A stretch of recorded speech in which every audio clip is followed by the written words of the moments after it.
About 8 days after Jesus said this, he took Peter, John, and James with him and went up onto a mountain to pray. As he was praying, the appearance of his face changed, and his clothes became as bright as a flash of lightning. Two men, Moses and Elijah, appeared in glorious splendor, talking with Jesus.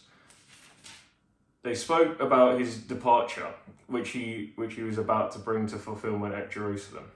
Peter and his companions were very sleepy, but when they became fully awake, they saw his glory and the two men standing with him. As the men were leaving Jesus, Peter said to him, "Master, it is good for us to be here. Let us put up three shelters, one for you, one for Moses, and one for Elijah." He did not know what he was saying. While he was speaking, a cloud appeared and covered them, and then they were afraid as they entered the cloud. A voice came from the cloud saying, "This is my son, whom I have chosen. Listen to him." When the voice had spoken, they found that Jesus was alone. The disciples kept this to themselves and did not tell anyone at the time what they had seen.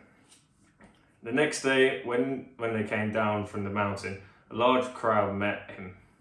A man in the crowd called out, "Teacher, I beg you to look at my son, for he is my only child. The spirit seizes him and he suddenly screams.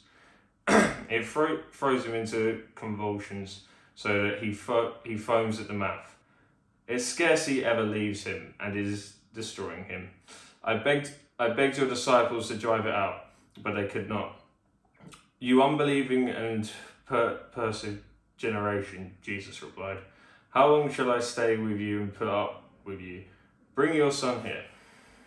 Even while the boy was coming, the demon threw him to the ground in a convulsion. But Jesus rebuked the impure spirit, healed the boy, and gave him back to his father. And they were all amazed at the greatness of God. While everyone was marveling at all that Jesus did, he said to his disciples, "Listen carefully to what I am about to tell you. The Son of Man is going to be delivered into the hands of men." But they did not understand what this meant. It was hidden from them, so that they did not grasp it, and they were afraid to ask about it. An argument started among the disciples as to which of them would be the greatest. Jesus, knowing their thoughts, took a little child and made him stand beside him. Then he said to them, "Whoever welcomes this little child in my name welcomes me, and whoever welcomes me welcomes the one who sent me. For it is the one who is least among you all who is the greatest."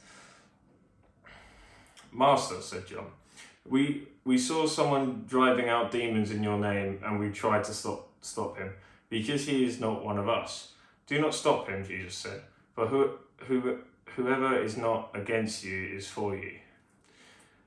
As the time approached for him to be taken up to heaven, Jesus resolutely set out for Jerusalem, and he sent messengers on ahead, who went in a Samaritan village to get things ready for him.